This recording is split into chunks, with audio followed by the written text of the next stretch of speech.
Okay. Hi, everyone. Welcome. This is our Instagram in the evening. It's a little darker here, so the lighting is a little different. But Diana, your lighting looks so beautiful with the trees and the pumpkins, and I've got a few pumpkins back here. So Nice. yeah, we're all ready for Thanksgiving and switch to Christmas pretty soon, but it's beautiful out your window. Yes, it is. I just love this time of year. It's really life-giving, just watching the changes, especially in Ohio. They seem I to miss be that. Yeah. In Phoenix, we don't quite have the same beautiful change, although there's a little bit in Prescott, a little bit. There's a little bit of orange and stuff, but mostly it's still pretty deserty. it's stunning here, I have to tell you. I just can't take it all. And the fall skies and the sunsets are just gorgeous. Yeah, we've had like supermoons. Have you had supermoons out by you? I don't even know what they are. What are they? Oh, they're huge. They're just like huge, Oh, huge balls right on the horizon. It's just so fun to watch. yeah. Well, welcome, Instagram friends. Happy Thanksgiving as we enter into the season. On tomorrow, a lot of us are cooking, and so we're not going to be doing the Facebook Live. I'm hearing a lot of feedback from you, Diana. I'm not sure if it's, maybe it's from me, but I'm hearing a lot of screeching in the background. So I don't know if you're. Do you hear it right now? No, but I was hearing it. Welcome, everyone. We're just trying to get started here. I'm just telling Diana before we got started that evening is a little different than morning. It's like we worked hard all day, and I'm like, oh, here we are. And so let's talk about the topic today. Who am I when I stop trying to fix, please, or prove? Who am I when I stop trying to fix everyone, please everyone, or prove my what? My value, my worth, my existence, or my right to be? I mean, this is the treadmill that women get on, not because of weakness, but because of strength, because you have something to offer people, because you care, because you do want to fix a problem, because you are trying to help someone, you are trying to please your family, or you are trying to please your parents or your husband, and you are trying to prove that you have value and worth. And so it's not a deficit necessarily, but it can really rip you up inside if it becomes your identity. How many of you can relate to that? How many of you get caught in fixing, pleasing, and proving? And that's sort of who you've become. Anybody can relate to that? You know, Leslie, I think even if we're not consciously aware of it, sometimes it just is something that we do and we're not even recognizing that we're over functioning. It just kind of runs in the background of our mind and our motivations.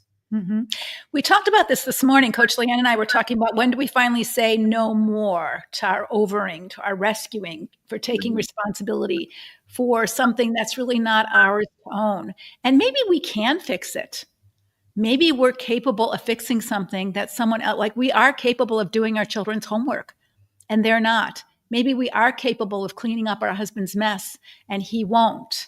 And so we kind of over because it's just easier than to argue or to wait for them to do it, all the kind of things. And we sort of can become this hero and rescuer of the family dysfunction, of the child dysfunction, of the adult parents dysfunction. And that can give us a little badge of honor in terms of our identity if we're not careful, because it's also can be unhealthy for us and for them if we keep doing it. I'm not saying once in a while don't jump in and help, but if we do that as a regular pattern, how can that get us in trouble? Well, it can also rob us of what we're really called to do.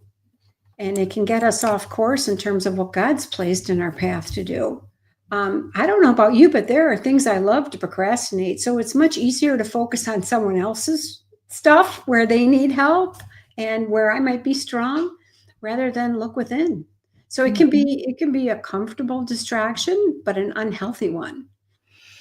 Yeah, that's a really good point. How many of you can relate to it's easier to fix someone else's problem or be the wise sage to someone else's stage than to really work on your own issues and your own problems, or to really face what's going on. So when you feel good about helping someone else, or you feel like you're, fixing them or saving them or advising them or taking care of them or rescuing them or whatever you're doing, and yet your own life is somewhat void and empty of substance. Yeah. How many of you can relate to that? Raise your hand, because I think that a lot of women use their strengths. It's not a weakness. You use your strengths to care, but sometimes we do it in ways that actually enable dysfunction to continue. And I don't think we start out doing that. I think we engage in that across time. We don't lose ourselves overnight. Mm-hmm, It mm-hmm, happens in degrees. mm-hmm. What would be the first sign that we're starting to lose touch with ourselves, Diana? I think the first sign is discontent. Discontent. I'm not thinking of the word because it's 7:30 at night, but the word is we have resentment, maybe underlying resentment, discontent. Um, we find that we're not caring for ourselves well. Someone in Instagram said it's super hard to look inside. And Mm. so let's start here, because I think this is really important. So we're going to be doing a workshop next week, next Thursday, a week from Thanksgiving Day, on moving from breakdown to breakthrough. And so if we've done this a lot in other Facebook Lives, this chart, but we're going to use this. We won't be using it in the webinar, but I'm going to use it today. So it's easier to focus here than here. Mhm. Right? So it's easier to focus on cleaning my husband's socks up off the floor than for me to focus on being resentful that they're there. Right? It's easier for me to just fix something out here than to ask myself, is this really my responsibility to do that? Right? And so it's really easier just to stay focused on our external world. And we do that pretty well as women. We're pretty competent in our external world. We're holding jobs, we're raising kids, we're driving, carpools, we're, managing households, we're, dealing with destructive marriages, and we're juggling a lot of balls. And that yet inside, we're maybe doing it for the wrong reasons. We're doing it because we're trying to prove our worth or our value, or we're trying to fix something that's not ours to fix. And we're taking responsibility for stuff that's not ours. But we, just like you said in Instagram, you said it's really hard to look within. And so part of God's command to us is to examine ourselves and to allow God to put the light on us. Search me, O God, and see if there be any, not just wicked way, but unhealthy way in me. We can see, we've got eyes to see the unhealthiness in our husbands and our children and our pastor and our mother. We've got really good eyes to see the unhealthiness in everyone else. But sometimes we can function a whole lot better than they do, but we've got some unhealthiness in us. And in some ways, that unhealthiness can look like strengths. We're really good at fixing things. We're really good at pleasing people. We're really good at proving that they need us. Yeah. And yet we're exhausted and we're resentful. And we're not taking care of our own body, mind, or spirit, or life. Because it does take time and effort to notice. Our listener that said that it's hard. It's hard, and it takes effort, and it is doable. Mm-hmm. But it's not the first thing that we think to do. We do what calls to us rather than look within. Yeah. So Paula says, doing for others what they can do for themselves. And someone else says, it gave me to do this. It gives me a sense of competence and value. And that's true. But if we're basing our worth and our value on what we do for others, what happens when we're recognizing that doing for others is actually hurting them? So there's a verse in Proverbs chapter 6 that I've talked about before, but Proverbs 6 says, hey, if you have been asked to co-sign on a loan, let's say you're making lots of money and your adult children are not making as much money. Or let's say you have lots of retirement money in the bank and your adult children want you to co-sign on a loan for a new car, for a new house. And you could. It's not like you don't have money or you couldn't cover for them. But that they have not been responsible with money. You know that this person has been irresponsible with money.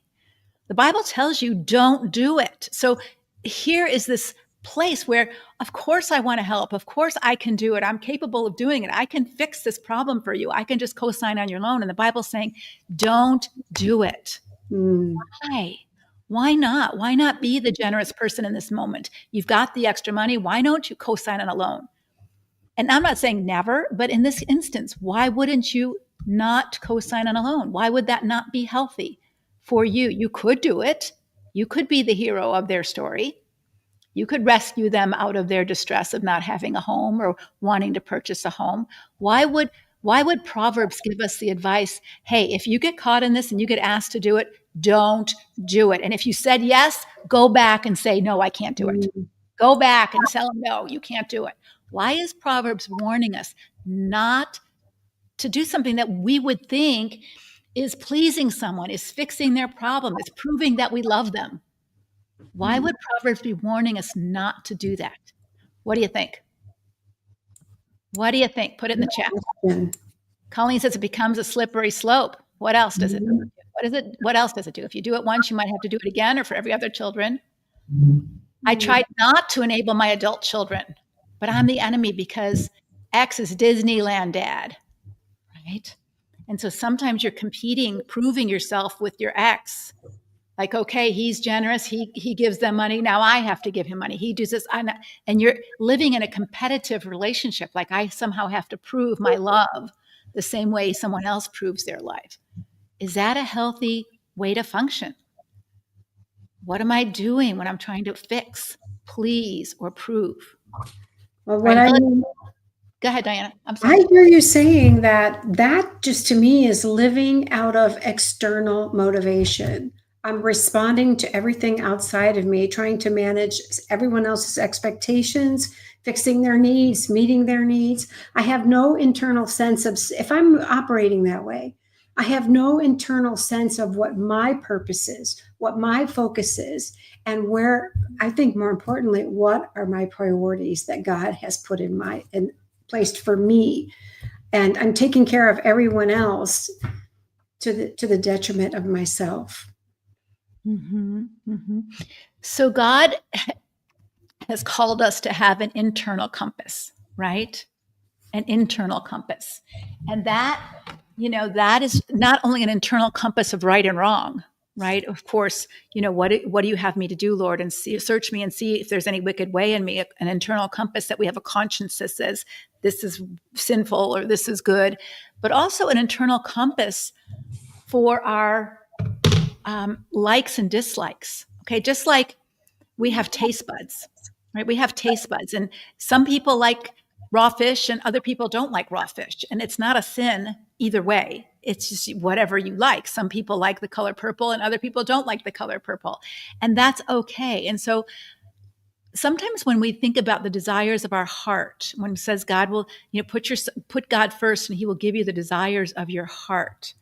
When I was a college student, I used to pray that God would not send me to Africa because I need a blow dryer every day. And I just didn't think I could function in Africa if I couldn't plug in my blow dryer. I didn't want to go to a climate that was humid where my hair would look horrible and I couldn't blow dry it straight. And, such a vain kind of silly request to God. But as I grew older, I thought, God didn't hardwire me to love humidity. He didn't hardwire me to love crazy hairdos and not caring. And so I think it's important for us to pay attention to what God puts inside of you to care about. Right. And not in a vanity, sinful kind of way. But so I care about people. I don't care about math and numbers. So I wasn't wired to be an accountant. I wasn't wired to do taxes for a living. I wasn't wired to do spreadsheets. I was wired to talk to people. It's good for us to know what God has given to us so that we can pay attention and direct our steps. Teach us to number our days, O Lord, so we might present to you a heart of wisdom. And Diane and I were just talking about how old we are. And the older you get, the more you number your days. And you start saying, wow, is my life story a story that I'm proud of? Or am I so busy making everyone else happy, I don't even have a story of my own?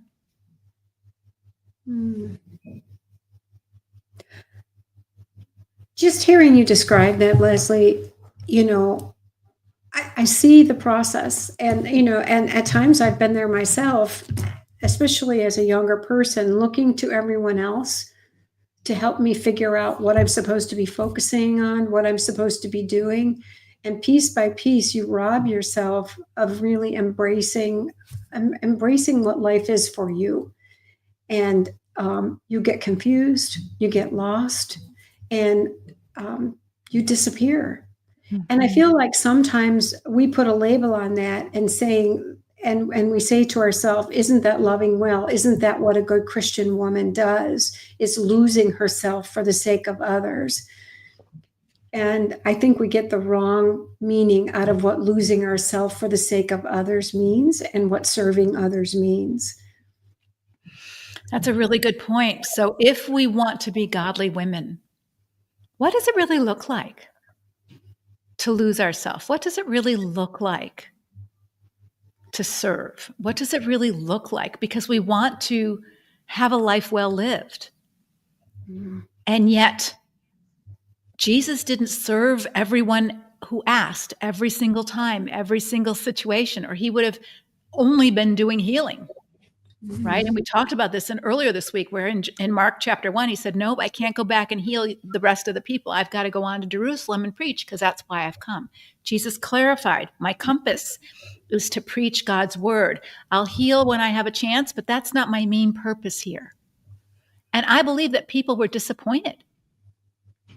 Prove yourself, Jesus. Prove you're the Messiah. Pull out your sword, Peter wanted. And Jesus didn't do that. Jesus had an internal compass about how he was orchestrating his time, his energy, his decisions. How do we do that as women without letting everyone else decide for us? Or the fear of rejection or the fear of disapproval. Absolutely. How many of you have a hard time when someone is disappointed with you when you say no? Melody says we need to abide in Christ. Mm-hmm. Yeah. Am I prideful? Is my ego too big? Am I clinging to my life? Yeah, Janet, that's a great question. You've been here for the whole week, and I really appreciate your heart and your inquiry. And I think, we can trust God to show us if we're being prideful, but sometimes the difference between being prideful, somebody might think we're being prideful when we're just being good stewards, Mm. right? We're not being prideful, we're being a good steward. Jesus wasn't prideful when he said no to people, when he withdrew to a quiet place, when he stewarded his life. And yet people might call us names like you're selfish, you're prideful, all you're thinking about is yourself. And it's not a sin to think about yourself. In Philippians, it says, don't merely look out for your own interests, but also for the interest of others. So it's not saying, bad girl, you're looking out for your own interests. It's saying, don't just look out for your own interests. Look out for, so naturally we are going to look out for our own interests. That's good stewardship. And if you're in connection with other people and community, look out for their interests too when it's appropriate. Leslie, I'd also like to say, if we're looking out for our own interests, if we qualify that and say that and this listener has said losing our self-centered or other-centered life to be God-centered, but if we're paying attention to our own self and listening to our own self, and we are God-centered, we are being led by God rather than deferring to that external source. Internally, and we just studied the tabernacle in this Bible study that I'm in, and the truth of the matter is we are the tabernacle of God. He lives within us. Why would we not trust and believe that we can allow him to guide us by giving us our very desires? As you have said, he places those within us. He is living, alive, fully guiding us into all of the very things that contribute to our identity, to our worth, and really to inspire us what he wants us to live out in life. So we each have a unique purpose, just as Jesus did. And so we can't fulfill that if we're looking to everybody else to fulfill their purposes or what they think for us. I think the greatest tool that we have is trusting and knowing that God has placed that within us and letting go of our need to find that in everyone else. Mm-hmm. Mm-hmm. Colleen has said, I've always misunderstood what sacrificial love meant, and turning the other cheek did it to all of it extreme.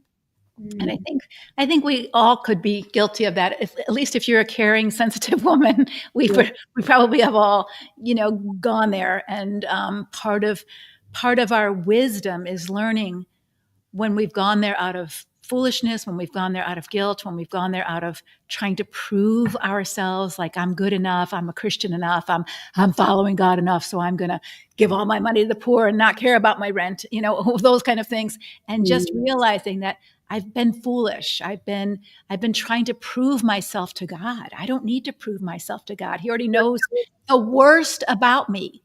He already knows the worst about me and loves me He loves with me. his heart. And, nothing can separate me from his love. And he already knows the worst about me. I don't have to prove anything to him. I just need to humble myself and say, help, God. I don't know what the right next step is. I don't know what the decision is. And then make a decision from the wisdom I have, from the desires of my heart.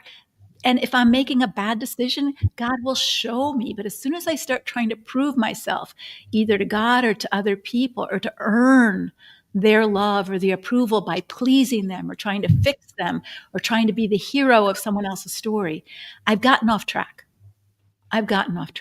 Even Jesus, when he was capable, much more capable than I am, of being the hero of someone's story, he didn't. He could have been the hero of Judas's story. He could have somehow corralled Judas into repentance or something. He could have, couldn't he? I don't know. He let Judas decide. Yeah. He let Judas decide, and Judas went off. And Jesus didn't grab him and pull him back and say, Judas, if you keep doing this, you're going to end up in a terrible place. He let him decide. And it's so hard for us to let people that we care about to decide to continue to be in sin and not go in and rescue them and try to prove our love for them by sacrificing for them when they're not willing to sacrifice even for themselves, to go into treatment, to get help. And yet we're enduring their abuse over and over again because we think that's what God calls us to do when they're not willing to get the help they need to get healthy. Jesus asked this paralyzed man a very important question. Do you want to get well? He just didn't come in and say, poof, you're healed. He said, do you want to get well? You haven't made any effort to get into the pool. When it stirs up, you don't get in. How come? You haven't asked anybody to help you get in. What's going on? Do you really want to get well? That's pretty bold questioning. What would it be like for you? And we're going to ask some questions. We're going to answer some questions because we had a lot of questions this morning. And if you have a question, put it in the chat. What would it be like for you if you didn't feel pressured to fix, to please, to prove, to perform for anybody else's approval? What would it feel like to let go of that?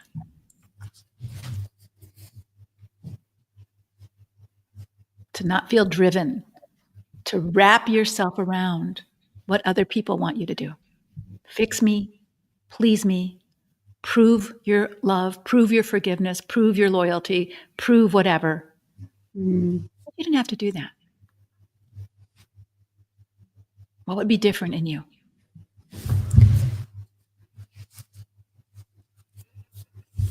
I wonder what's one word that comes to mind that would represent that. Jana says, I would be walking alone. So that's a scary thing, isn't it, Jana? I know that you've been having some struggles and you've really struggled with some mental health challenges you've said in here. And I feel for you because we long for connection. And you said it really well, because sometimes the people that gather around us are users and takers. And when we don't want to allow that anymore, they do leave us alone because they're going to find someone else that they can use and take from. And so it's beholden on us to recognize that if that's what we've done, we've gotten external people to connect with who have used and misused us and our kindness and our generosity to them, that maybe it is partly where we need to say, I might have to let them go and find some new people who want to be in relationship with me for me and not what I do for them or how I please them. Doesn't mean we don't please people. I'm making my daughter's favorite broccoli casserole. I don't even like it anymore, and I'm making it, right? So it's not that we don't want to please them. We do, but we don't feel compelled to do it in order to prove something. I think it can be scary to walk alone. And also it can invite healthy others into our life. And it has been a journey that I have watched. I've experienced it myself, that we may walk alone for a little while until we invite healthy others. Mm-hmm. Yeah, Winter, I see you're in Instagram. You feel exhausted. And I would feel relief and peace if I could let go of other people's expectations. And so I would really love for you to make sure that you attend the workshop next Thursday. We're doing a work. I just went through it today, and it took me an hour and 15 minutes. And so I have to cut some things out. I was up to 2 hours this morning, so I'm cutting things out. But I really want you to come next Thursday. You have to sign up at leslievernick.com/join workshop, all one word, and come live if you can. And the reason live is different than the recording is, at least when I listen to a recording, I get so distracted and I'm not really present. But when I'm present at a live event, just like now, and you see all the other women making comments, and you're much more engaged. And so really come live. It's at 7:30 Eastern time, just like now, or noon Eastern time, whichever suits you better, on that Thursday on December 4th. And I promise it will be live. It won't be recorded. We will be live both times. Sometimes you sign up for a workshop and they say live and it really isn't live. This is really live. And one of our coaches will be there with me live to answer your questions at the end. And I will spend an hour with you teaching. I have about a 10-page workbook to give you that you can use, that will have the information that you can rewatch it later if you want to. You will also get about an hour's worth of Q&A time afterwards. And it's in private. It's not in Facebook Live. It's not in social media, Instagram. And so you have to sign up so we can give you the website so that you can go to the webinar site so that you can watch it privately, so that you don't have to worry about anybody seeing your chat or anybody looking on your social media. It's not on social media. It's off of social media so that you can have that privacy and safety as much as we can control. All right. The replay will not have the chat, and it will not have the question and answer time, so that somebody who signs up and doesn't attend doesn't get that part of it, for your safety, so that you're free to chat or ask questions while we're live. And then that's it. It doesn't go out afterwards.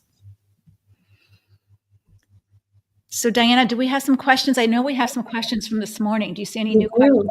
Yeah, I've got a ton of questions here. We do. Would you like me to read the first one? Yeah. Okay. I have filed for legal separation and have been living apart from my husband for 6 months. We recently started discussing possible reconciliation and intimacy. I miss him emotionally and physically and struggle because I want to have sex with him. But the pain he's inflicted on my heart makes me concerned that having sex with him will complicate things and harm my heart in the healing process. There has been adultery between us, as well as emotional abuse and threats of physical harm. I'm not sure what is right for me. Is it a trauma bond, comfort, or love? Is the question. Mm-hmm. Well, I would just encourage you to ask yourself, what do you think it is? Especially after you've heard Diana read it out loud. What do you think it is? Because love does no harm. Love does no harm. And there's nothing wrong with you wanting to have sex. That's a normal part of your body. Your body wants to have sex. Your body wants to feel close. Your body wants to have an orgasm. There's nothing sinful or wrong about that. That's how God's made your body. But whether you can safely engage in an intimate relationship with this man who has harmed you without any real change, what do you think? What do you think? Right? Obviously, you want comfort. Obviously, you want some physical release. But is it a good idea? One of the things that we're going to show you in the webinar is that your feelings are very real and powerful, but I'm going to show you how to make decisions, because our feelings are really good informants. Like, I feel like I'm very attracted to this person. I want to have sex with him. but I don't want to commit adultery, or I don't want to put myself in harm's way. And so it's not a good idea. How do I make decisions? Do I make decisions based on my feelings like the world teaches us? Or where else do decisions come from? How do I make wise decisions so that we can begin to change our story? Because I might also ask you, if you do have sex with him and he hurts you again, how are you going to feel about yourself?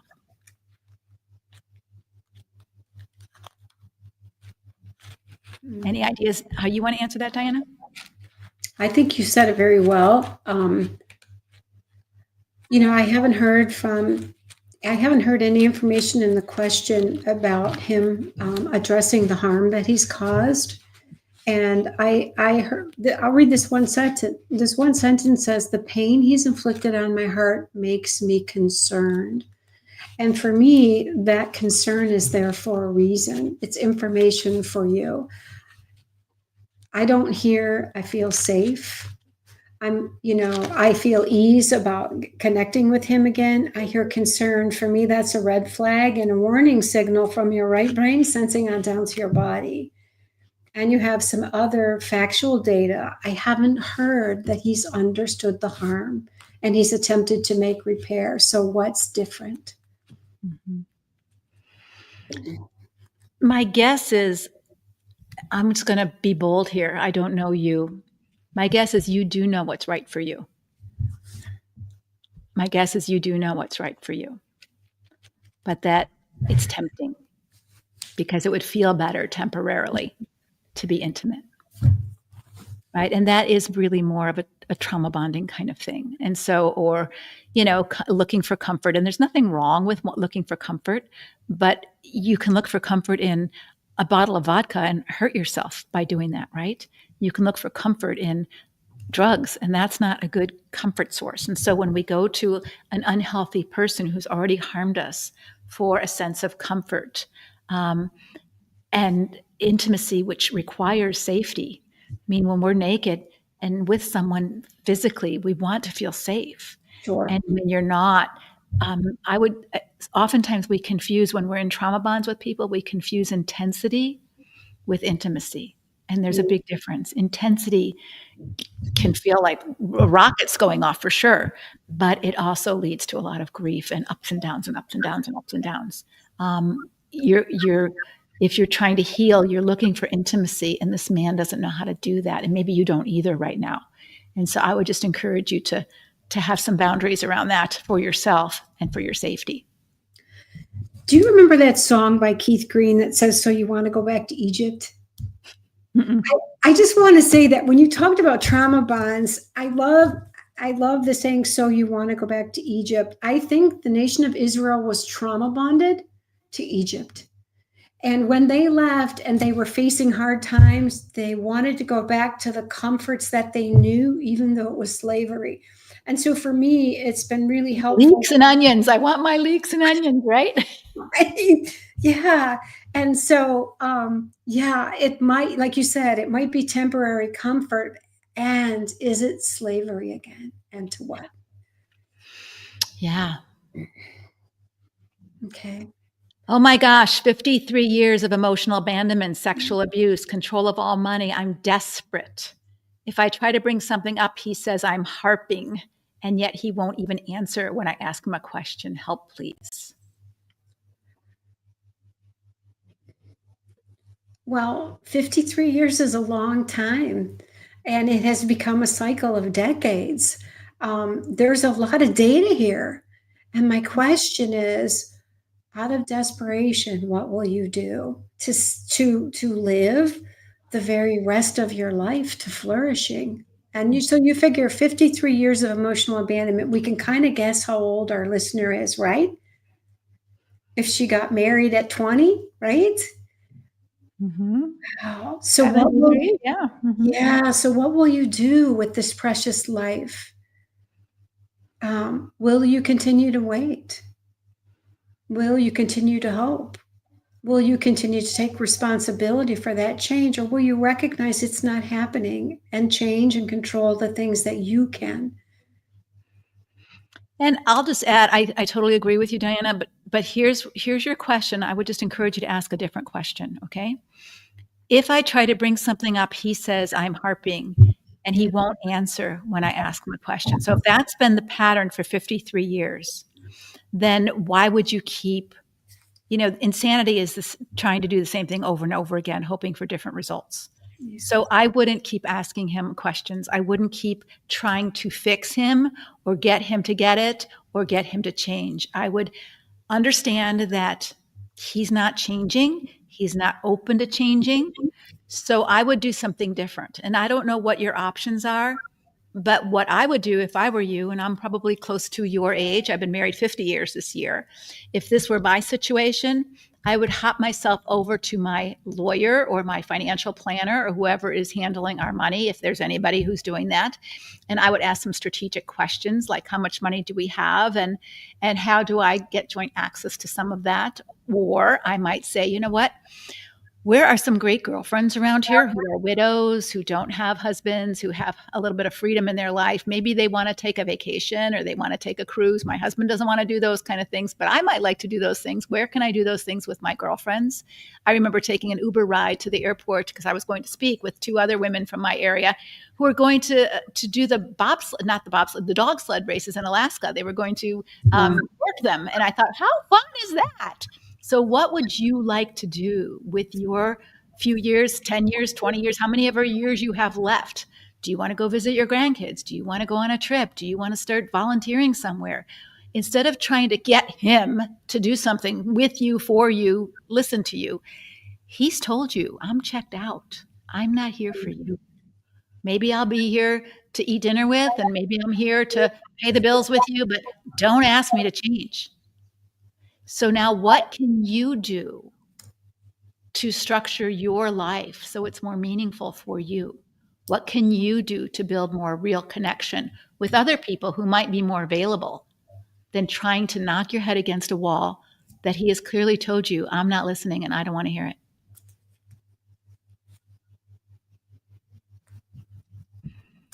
Right. So you keep trying to fix this marriage, and this marriage isn't changing. After 53 years, it's pretty set in cement. It doesn't mean marriages can't change, but your husband has shown you. It's sort of like this Jesus when he says, don't keep casting your pearls before swine, lest they turn on you and trample you. And that's sort of what's happening. You keep casting your pearls. I want connection. I want us to change. I want our marriage to work, blah, blah, blah. And he's saying, leave me alone, lady. I don't care about how you think. And it hurts you every single time. Don't keep doing that. Any thoughts, Diana? No, I think you said it well. All right. Maybe the same question is next. When is enough enough? I'm exhausted from having a depressed 65-year-old husband who has no job for 4 months, but has no desire to help solve the financial stress I have on our finances. We cannot afford for him to retire right now either. He knows I'll handle it. You're the fixer. But he needs to bring in funds also. This has been an ongoing issue throughout our 41-year marriage. He says, I know money goes into the bank account and money goes out, but doesn't want to look at any issues regarding our finances. When is enough enough? I've been with Conquer since October. So when is enough enough, friend? You get to decide that.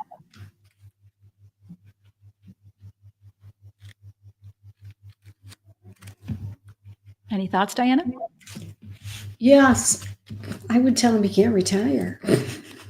Personally, I would say, I would open the books, sit down with him, and show him, and set some boundaries with him. Like, if you want a future here together, we have to plan together. And what's your part going to be in this? And see if he's willing to come to the table. I hear that he has no desire to help solve the financial stress. And my guess is that she's probably already invited him many, many times. And so I might make one final plea, and then I might set some consequences. And as you've said, every woman needs to protect her own financial well-being. We cannot leave it up to somebody else to do that for us. And so there's some decisions to be made and some things to put in place. Mm-hmm. Some boundaries, some safeguards. Yeah, I would definitely start there. And you may need some, expert advice from your financial planner, from your tax accountant, all of the kinds of things of what you need to do to protect yourself a little bit because of his depression. Again, I don't know what kind of treatment he's getting, if he is getting any treatment, if this has been a pattern for long-standing pattern or a new kind of thing. So those are all things to consider, but you want to have compassion on the person who's suffering. I get that. However, if they're not willing to get well, as much as you want them, Jesus said, do you want to get well? He didn't just come in and heal this man, because healing this man would not have fixed this man's laziness, his character. It would have just fixed his legs, right? He was crippled. And so I think it's really important that we ask ourselves or our spouse, do you really want to get better? And a lot of times they don't. They really don't want to do the work to get better. As long as you're willing to overfunction and take care of them, they can function like an 11-year-old boy. They can function like a child, an adolescent, because mama's going to be there to take care of them. But that's not your role. You're not their mother. They had a mother, and they were supposed to mature into adulthood as you are. And so it's very hard sometimes to be the woman who says, hey, you're a grown-up and I'm a grown-up and I can't continue to carry you. You're too heavy for me. It's just like if you were asking you to ride on your back, there'd be a place where you would have to say, I can't carry you anymore. I'm going to fall over. Right? And when you're tied together in a marriage relationship, a three-legged race, and you're tied together and he's dragging you down, you have to ask yourself why and what's going on, and is he capable of getting up? And if he's not, or he won't, what do you do? What do you do? Is it your responsibility biblically to drown with him if he wants to drown because you're tied together? Or is it your responsibility to cut the tie and say, hey, if you choose to be destructive and go down, I'm not going down with you. Mm-hmm. Which is more loving, right? And that's a hard thing for a lot of Christian women to come to a place, because maybe they don't feel prepared to live alone, or they don't feel prepared also to be on their own. And I get it. That would be scary. We have a lot of women in our community who find themselves alone, and they weren't prepared for that. My brother's wife died when she was 40, and he wasn't prepared for that. He was an 18-year-old, 40-year-old, and he didn't know how to do certain things. And all of a sudden he had to grow up and to be a grown-up, because she took care of so much of the stuff that he never took care of. And so sometimes life creates huge disruption moments. God allows them for us to grow. And if we could see those things as our opportunities to grow instead of, why did you do this to me, God? Maybe it's our teacher for us to move into the next phase of our life in a stronger, more courageous way. So I would encourage you to think about it that way. Here's our next question. I am working on having the courage to not fix my husband's moods. Okay. And you can't fix someone's moods. You might temporarily make them feel a little bit better, but you can't fix their moods. So I'm working on having the courage to not fix my husband's moods, to keep plans I make for myself, or to not go with him everywhere. How do I speak up for my needs when his response is defensive or angry?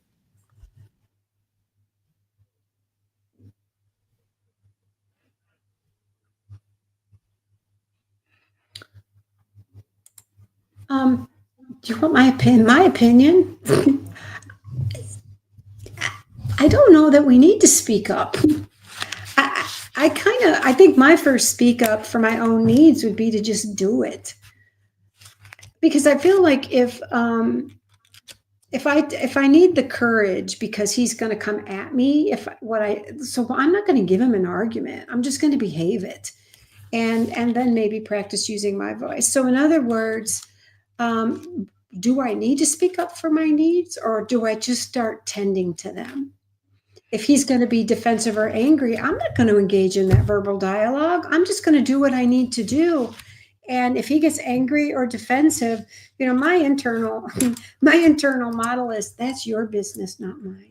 You tend to your moods, not me. I'm not going to feel your moods for you, and I'm not going to absorb them either. So just some of that internal dialogue can help to bolster you in really setting those boundaries of what belongs to what, and what you need to tend to and what you don't.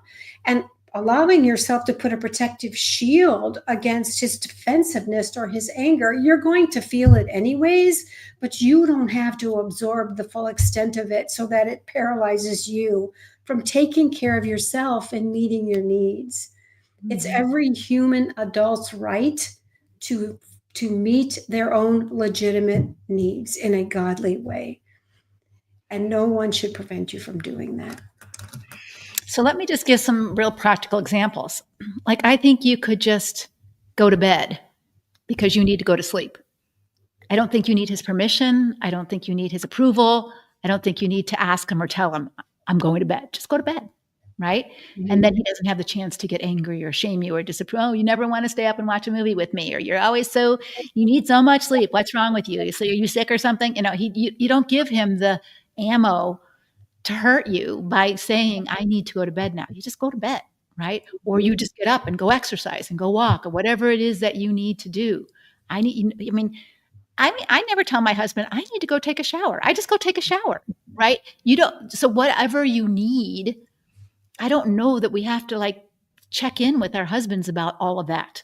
I think especially when you have a pattern of someone mocking you or making fun of you, when you do that, why do that? Just go do what you need to do to take care of you. I need to study the scriptures. I need to have time with God. I need to be quiet right now. I need to go exercise. I need to, check my balance on my bank account, whatever it is that you need to do to calm yourself internally and be good with inside your internal world, right? So I have a routine that I do every morning. I walk for 5 miles. I make my bed. I take my shower. I have my devotions. Unless I have a Facebook Live, that's my routine in the morning, right?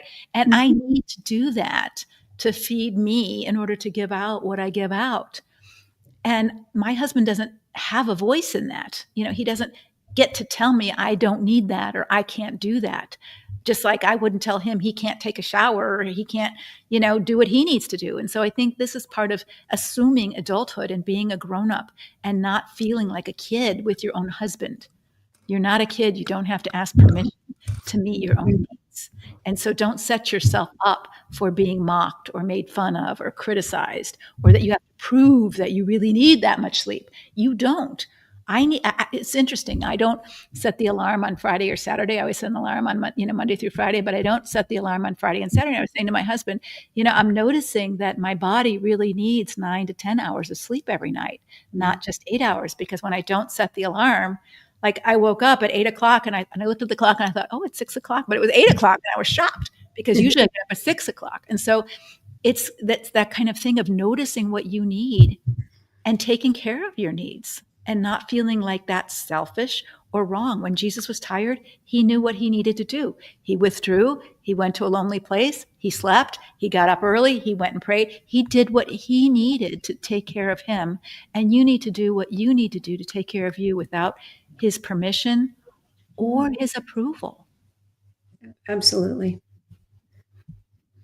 Right. And I think my husband has never felt a need for my approval of doing what he needs to do. He's perfectly fine with taking a nap when he needs to take a nap, or, playing pool when he feels like he needs a break, or all those kind of things. And I think men are much more comfortable with just understanding that they want to do what they want to do, and they don't ask permission. They might ask, if there's a problem. But I think that we as women find it really hard for us to stick up for our needs or attend to our needs because we're so busy meeting everyone else's needs and overing and fixing and proving and all of the things that we're talking about today, that we aren't very good at taking care of us.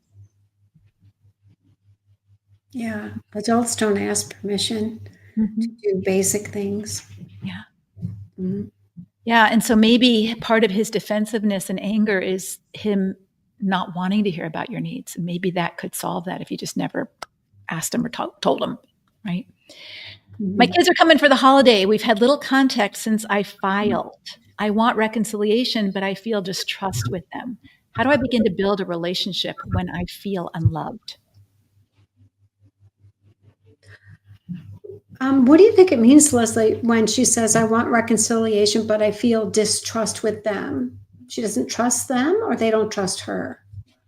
I would say I'm reading it as she's not feeling real safe with them, that she feels unloved. Maybe she's been criticized. maybe she's been scolded for, her boundaries or whatever, since I filed. So it Mhm. sounds like they're disapproving of what she's done. I've had little contact since I filed. I want Mhm. reconciliation with the kids, I'm thinking, but I feel distrust with them. How do I begin a relationship when I feel unloved? Well, I wouldn't begin to dive into those issues on the holiday. I let the holiday be the holiday, and I would love them well. And what that looks like is allowing them to be the kids and you being the adult. And so the reconciliation piece can be handled at another time, but this might just be a time of being loving and kind and having a good exchange with them to just rebuild whatever relationship has deteriorated.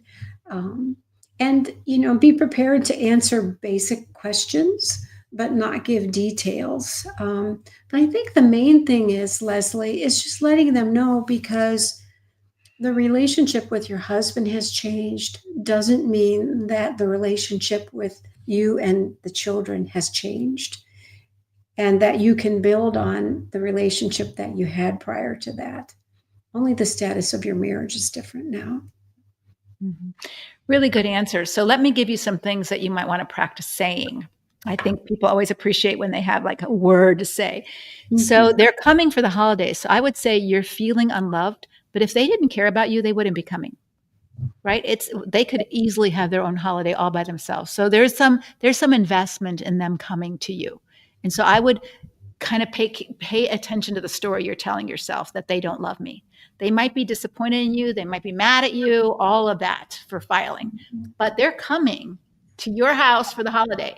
And so I would just say to yourself, they're invested in some repair of the relationship. I would agree with Diana. I wouldn't use Thanksgiving to try to repair the relationship, but I would kind of get the story out of your head that you're unloved, right? Again, they may be mad at you, they may be disappointed in you, but I don't know that you're not loved, or they wouldn't have even talked to you. They wouldn't bother with you, right? Why would they bother to come to Thanksgiving if they didn't love you? So that would be one part of your story that you might want to kind of put on the back burner, that maybe you are loved. Maybe they're just mad at you. Okay. Yeah. Second of all, you might feel distrust with them. They might feel distrust with you because you filed, and that's not how you've been all these years. And so you're different than they've known you, right? And so Mhm. they might have a little distrust too. Who is this new mom who finally put her foot down and had a boundary? I don't know this mom, and she feels mean. There might be that kind of story that they're telling themselves about you. And who knows what your husband is saying on the side either. So I would try to be yourself, the best version of you. We call it your noble self, and I'll talk to you about that in the webinar, how to become your noble self and tell your story from that version of you without being a hypocrite. How do you show up as your noble self? Well, you're going to have to do some prep ahead of time and greet them warmly and kindly and saying, I'm so glad you're here and thank you for coming and let's have a great day. And if they start bringing up stuff, I think you can say, this is a really important topic that I would love to have a conversation with you about, but not today. Can we just keep today about Thanksgiving? I'm thankful that you're here today. I'm thankful that you're my kids. I'm thankful that I'm your mom. I'm thankful that we know the Lord. And can we just stay on that piece today? Right? So that I would have some boundaries about what I'm willing to talk about, what I'm not willing to talk about. But I wouldn't say it, hey, folks, before you come, I have some boundaries. I wouldn't do it that way. I would just do it in a very gracious, loving way. But I would invite a conversation. But like Diana said, you want to show up as the loving mom that hopefully you've been their whole life. And even though things have been tense with their dad and your husband, they don't have to be fractured with them. And the more that you can show them that during Thanksgiving and act like the loving mom they've always known, they may have a question like, Mom, yeah, why are you so mad at Dad? And I think you can say, my marriage is my marriage, but I'm still your mom. And there's some things I just couldn't do anymore with your dad. And I don't really want to talk about them today. Today is Thanksgiving. But if at some place we need to talk about it, I'm happy to do that. So you would say that conversation, and they're adults, they're not 3 and 4, they're adults, so they deserve to know why. But I think that this is part of the dynamic that you're going to have to go through. But I think first, stop the story that I'm unloved. All right. Stop that story. You don't know that for sure. I don't think they would be coming if you were unloved. And second of all, they may be just as caught off balance about the news that you've left their dad than they can handle. And so they're feeling a little mistrustful of, who are you now? What kind of person? Mhm. Divorced dad. I thought you were there for thick or thin, better or worse. Mom, you're not the Christian that I thought you were. And that may be their journey to work through as you process this with them. But I would just try to be as kind and gracious that day as you could, and take the story off the table that you're not loved. It might be that you're not trusting each other right now because you're different, but that you still might be loved. I just also want to add that we need to be really careful about making an invitation to our kids to caretake our feelings, whether our feelings are a misperception or if they're really based in some reality. It's just inappropriate for us as the parent to want our kids to caretake our feelings. And so for me, processing, like, if suppose they do some unloving things and as a result you feel unloved, I would process that with someone else first before I brought that to my kids. I would come from a place of strength and not weakness in processing that with the kids, because even though they may be adult children, you're still the parent in the relationship always. Right. And one thing that I think is really important to remember is that you care far more about your relationship with them at this age than they care about their relationship with you. They've got their families, their careers, their friends, all that to think about right now, and you're just thinking about them, right? And so it's very different dynamic. And so you're probably much more willing to put energy into talking and repairing and processing this out than maybe they are at this point. And so just don't take that personally. That's true across the board. It'd be true of my kids, and we have a good relationship, but I would want to spend far more time with them than they would want to spend with me. All right. They've got their own life and they've got their own business to do. So understand that without taking it like, oh, I'm not loved. You are loved, but maybe you're not their best friend. And that may be fine. We've got time for one more question, but before we go there, I'd love for you to take kind of what's your takeaway from today, and have you signed up for the workshop? Please sign up for the workshop. We're not doing another Facebook Live until next week, I think, until Monday. We're taking the Thanksgiving holiday and giving everybody a break, but we want you to make sure you've signed up at leslievernick.com/join workshop so that you can get your email and workbook ahead of time so that you know where to go next Thursday for the time that you pick. All right. So one more question. Oh, dear God. Thank you, Leslie, for taking my question. I'm the one in the 53-year marriage. There is no money, all financial matters. I think we've already hidden from me. So partly I'm to blame. Just knowing someone else understands and cares about what happens to me is the world. Thank you. So you're so welcome. Here's the question. Let's see. What if we need attention and instead are neglected and ignored even after stating your needs? And what does it, well, for me, Leslie, if I need attention and I'm not heard, I'm not seen, I'm not honored, there's some sadness, right? There's some emotions to process along with that, some disappointment, some sadness, some grief. And if it's a one-time situation, I might say, what's going on with my friend or my spouse, maybe they're not in a good place. But if it's a constant repetitive pattern, I think I'm going to tell myself some truths about what this person is capable of or willing and not willing to do for me. And noticing that my need for attention is not going to be met in this relationship. Mm-hmm. And Diana, you're spot on. But one more thing I want to add. Do not take it personally. Right? This is what we do. Oh, what's wrong with me that they won't attend to me? And I just want you to look at the newspaper every day, that there is a child that has been left on the subway or left in the garbage can or left on the sidewalk. And that child has not been attended to. Their needs are obvious. They're a baby. They're crying. They're hungry. They're cold. Yeah. And their needs are not being attended to by the very person that should, their mother or their father, and yet they're discarded in the garbage can. Does that make that child unworthy of attention, of love? Does it make that child damaged goods or like you're a nobody and you deserve to be thrown away. No, it makes no statement about the value or worth of the child. The child is precious in God's eyes. It's the problem with the parent, but the fact that my mother couldn't love me, and I'll talk about this in the webinar a little bit, had nothing to do with me. It was her own issues. It just certainly impacted me, but it had nothing to do with my value, my worth, my personality, nothing. And so, but we personalize it. They neglected me. They won't pay any attention to me. They don't love me. What's wrong with me? Nothing. Nothing. You're worth loving. You are worth loving. And if someone doesn't love you, it's not a statement about you, friend. It's a statement about them. They're not capable or they're not willing. And there's lots of people who aren't. And that doesn't mean that you're not lovely and worth loving and that God sees you. Don't put it on you if you're in a loveless marriage.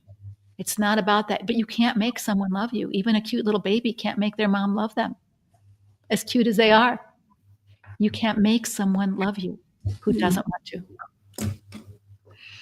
So if you can accept that without personalizing it, that's where you're going to go. And then you're going to find other people who can love you, who do love you, who want to love you. Because we all need love. And I will say that if you're finding that that person that you've given your heart and your life to isn't loving you well, I think the response is to love yourself well. And because nobody's going to love you perfectly. And so the person who really, the two love objects is one is the Lord. The Lord loves you dearly. He loves you dearly. He thinks you're adorable. And you have to love yourself enough to say, you know what? It's not true that I'm not worth anything just because this person doesn't love you. I'm going to tell a story real quick before we go. So I have a client who has this gigantic diamond ring, a big, like 2-carat diamond on her ring. And she was so mad at her husband that she pulled her ring off and she threw it in the toilet and she flushed it right in front of him. True story. And later, of course, she had all kinds of regrets because in her divorce, that diamond ring could have been worth $10,000, $20,000. And so just because she took her diamond ring off and didn't love it and flushed it down the toilet in a moment of emotional outburst, didn't make that diamond ring any less valuable. It was still worth a lot of money. Just because your husband treats you like you're not worth anything doesn't make it true.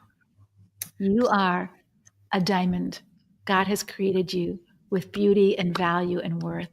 Do not let anyone rob you of that truth, even if they treat you like you're just garbage. This woman treated her diamond ring like it was garbage, and she was making a statement about her marriage, but foolishly, she threw away a lot of money that she could have used to help her in her divorce. So true story, but just letting you know, you are God's precious image bearer. He's created you with value and purpose. Don't forget that. Our next Facebook Live will be Monday, December 1st at 7:30 p.m. Break the cycles of resentment and overfunctioning. If you want to be free of that, show up Monday, 7:30. That's our week of our webinar. So please sign up for our webinar as well so you can begin to get the workbook ahead of time and download it so that you're all ready for Thursday. Diana, thank you so much for being with us. And we're going to close. All right. Take care. Happy Thanksgiving. Happy Thanksgiving. Yeah. Bye-bye.